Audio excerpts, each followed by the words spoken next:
July August অভ্যুত্থানে গণহত্যাকারী আওয়ামী লীগের বিচার নিশ্চিত করা ও দলটির রাজনীতি নিষিদ্ধের দাবিতে প্রধান উপদেষ্টার বাসভবন, রাষ্ট্রীয় অতিথি ভবন যমুনার সামনে অবস্থান নিয়ে বিক্ষোভ কর্মসূচি পালন করছেন বিক্ষুব্ধ ছাত্র জনতা ও বিভিন্ন রাজনৈতিক দলের নেতাকর্মীরা।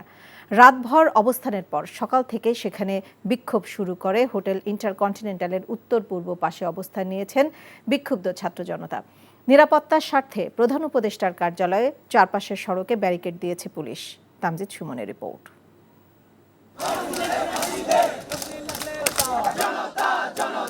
সকাল থেকেই আওয়ামী লীগের রাজনীতি নিষিদ্ধের দাবিতে ছাত্র জনতার দাবির সাথে একাত্মতা ঘোষণা করে প্রধান উপদেষ্টার বাসভবনের সামনে অবস্থান নেয় জামাতে ইসলামী সহ বিভিন্ন রাজনৈতিক দলের নেতাকর্মীরা।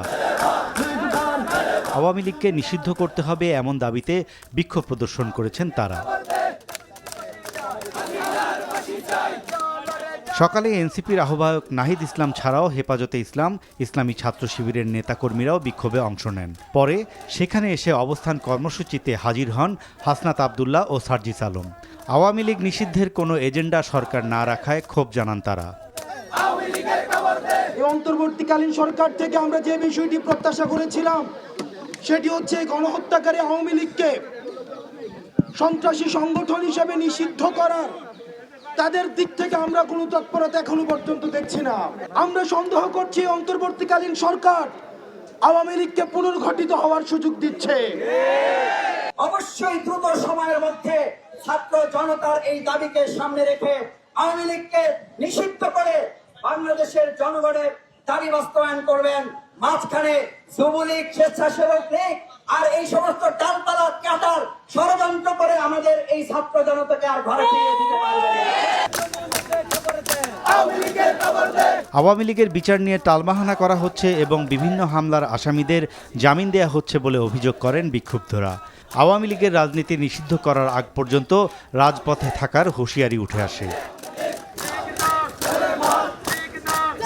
আপনারা পাড়ায়, মহল্লায়, ভাই বোন, পরিবারে সকলকে আজকে আহ্বান জানাবেন, আজকে রাজপথে আমরা আওয়ামী লীগের ফয়সালা করে আমরা আমাদের ঘরে ফিরব।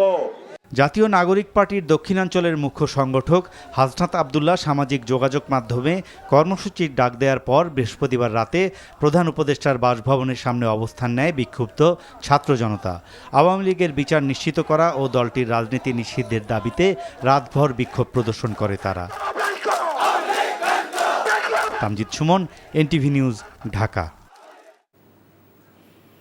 দর্শক, এই মুহূর্তে প্রধান উপদেষ্টার বাসভবন যমুনার সামনে বিক্ষোভ অবস্থান কর্মসূচি স্থলে আছেন স্টাফ করেসপন্ডেন্ট নূর হোসেন। সেখান থেকে তিনি আমাদের সাথে সরাসরি যুক্ত হচ্ছেন। নূর, এই মুহূর্তে সেখানকার পরিস্থিতি কেমন দেখছেন আর কি বলছেন বিক্ষোভকারীরা? ছাত্র জনতা জেগে আছে। নাজনীন, প্রধান উপদেষ্টার বাসভবন যেটি রয়েছে যমুনার, সেই যমুনার সংলগ্ন একটি পানির ফোয়ারার পাশে ইন্টারকন্টিনেন্টালের পাশের যে সড়কটি রয়েছে সেই সড়কটিতে জুলাই মঞ্চ নামে একটি মঞ্চ করা হয়েছে। সেই মঞ্চের সামনে জুলাইয়ে যারা রাজপথে ছিলেন তারা এসে অবস্থান কর্মসূচি পালন করছেন। তাদের সেই অবস্থান কর্মসূচিটি শুরু হয়েছে। গণ অভ্যুত্থানে সে সময় যারা নেতৃত্ব দিয়েছিলেন তাদের অনেক নেতাই এই মঞ্চে এসে উপস্থিত হয়েছেন। তারা এখান থেকে দাবি করছেন আওয়ামী লীগের রাজনীতি নিষিদ্ধের তারা দাবি জানাচ্ছেন। তারা সেই দাবিতে স্লোগান দিচ্ছেন। গতকাল রাত থেকেই তারা অবস্থান কর্মসূচি পালন করছেন। আজকে সকালেও তাদের সে অবস্থান কর্মসূচি চলছে এবং এই মুহূর্তে জুমার নামাজ পরবর্তী সময়ে বিভিন্ন মসজিদ থেকে, আশেপাশের বিভিন্ন জায়গা থেকে মিছিল নিয়ে ছাত্র জনতা এই ফোয়ারাটির পাশে অর্থাৎ ইন্টারকন্টিনেন্টাল হোটেলের পাশের যে সড়ক সেই সড়কে এসে উপস্থিত হয়েছেন, অবস্থান করছেন। এবং জুলাই গণ অভ্যুত্থানে যারা নেতৃত্ব দিচ্ছেন তারা গতকাল যখন সাবেক রাষ্ট্রপতি স্বৈরাচারী সরকারের সময় যিনি রাষ্ট্রপতির দায়িত্ব পালন করেছিলেন অ্যাডভোকেট আব্দুল হামিদ, তিনি যখন দেশ ত্যাগ করেছেন সেই খবর যখন প্রচারিত হয়েছে, সেই খবর যখন প্রকাশ্যে এসেছে তখন থেকে তারা ক্ষুব্ধ হতে শুরু করেন। তখন তারা কর্মসূচি এরপরে এনসিপির একটি জরুরি সভা ঘোষণা করেন আহ্বান করেছিলেন হাসনাত আব্দুল্লাহ, এনসিপির যিনি দক্ষিণাঞ্চলের মুখ্য সংগঠকের দায়িত্ব পালন করছেন। তার আহ্বানে একটি বৈঠক হয়েছিল, আমরা যেমনটি তাদের কাছ থেকে জানতে পেরেছি। সেই বৈঠকে তারা ওই আব্দুল হামিদের দেশ ত্যাগ নিয়ে ক্ষোভ প্রকাশ করেছেন এবং সেখান থেকে তারা বলছেন যে কার নির্দেশে আব্দুল হামিদ দেশ ত্যাগ করতে পেরেছে। এবং সেখানে হাসনাত আব্দুল্লাহ সহ অনেক নেতারাই বলছেন যে বাংলাদেশে আবারও আওয়ামী লীগকে রাজনীতি করতে দেওয়ার জন্য এক ধরনের ষড়যন্ত্র চলছে এবং সেটি পার্শ্ববর্তী দেশ, আন্তর্জাতিক সম্প্রদায় এবং একই সঙ্গে দেশের অভ্যন্তরে বর্তমান যে অন্তর্বর্তীকালীন সরকার রয়েছে সেই সরকারও এই ষড়যন্ত্রের সঙ্গে সম্পৃক্ত রয়েছে এমন অভিযোগ করে রাতেই তারা আওয়ামী লীগ নিষিদ্ধের দাবিতে যমুনার যেই প্রধান উপদেষ্টার যে বাসভবনটি রয়েছে সেই বাসভবনের সামনে অবস্থান কর্মসূচি শুরু করে। পরে হাসনাত আব্দুল্লাহ এবং এনসিপির যে অবস্থান কর্মসূচি সেটি ছাত্র জনতার অবস্থান কর্মসূচিতে পরিণত হয়। জুলাই আগস্ট আন্দোলনে যারা রাজপথে ছিলেন পরবর্তী সময় বিভিন্নভাবে বিচ্ছিন্ন হয়ে গেছেন, বিভক্ত হয়ে পড়েছিলেন, তারা সবাই এসে জড়ো হন এবং সেখান থেকে তারা আওয়ামী লীগ নিষিদ্ধের দাবি করেন। এখনও তাদের কর্মসূচি চলছে এবং তারা বলছেন যে আওয়ামী লীগ নিষিদ্ধ না হওয়া পর্যন্ত তারা তাদের কর্মসূচি চালিয়ে যাবেন। নাজনীন, জানছিলাম রাষ্ট্রীয় অতিথি ভবন যমুনার সামনে থেকে বিক্ষোভের খবর। বায়তুল মোকাররম এলাকায় আছেন সিনিয়র করেসপন্ডেন্ট নিয়ামুল আজিজ সাদেক, যাচ্ছি তার কাছে। সাদেক, বায়তুল মোকাররম থেকে কি মুসল্লিরা মিন্টু রোডের দিকে যাচ্ছেন? আপনার কাছে কি তথ্য আছে জানাবেন।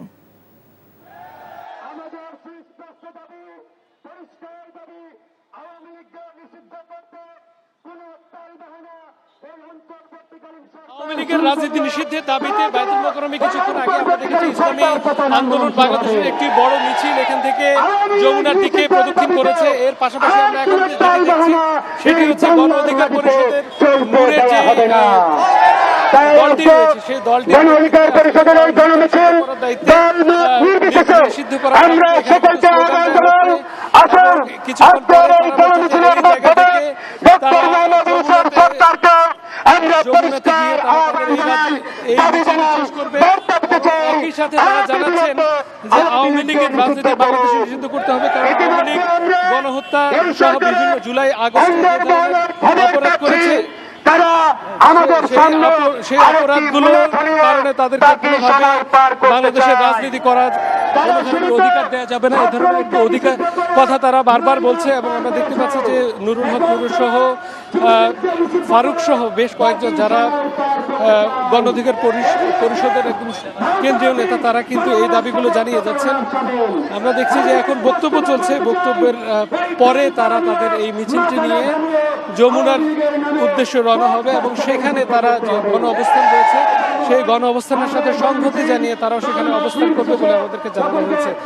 এর বাইরে আমরা দেখেছি যে এই বায়তুল মোকাররম থেকে কিছুক্ষণ আগে ইসলামী ছাত্র শাসনতন্ত্র ছাত্র আন্দোলনের একটি ব্যানারে চরমনাইয়ের একটি মিছিল কিন্তু এখান থেকে বের হয়েছে, সেটা আমরা দেখেছি। এবং এর পাশাপাশি কিছু অন্য একটি ব্যানারে আমরা দেখেছি যে কিছু মানুষ এই আওয়ামী লীগের নিষিদ্ধের দাবিতে তারা কিন্তু সেই জায়গাটিকে অগ্রসর হয়েছে। তো নাজনীন, এই ছিল আসলে সর্বশেষ অবস্থা।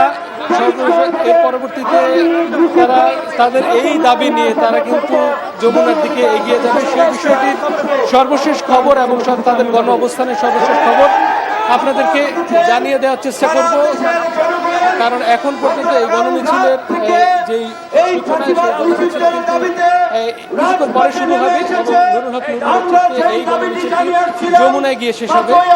এই ছিল আসলে সর্বশেষ অবস্থায় বায়তুল মোকাররমে। বান্ডেল থাকলে প্রতি সেনমানিতে টাকা বাঁচবে। বিকাশ সেনমানি বান্ডেল কিনে জিতুন প্রতি লেনদেনে।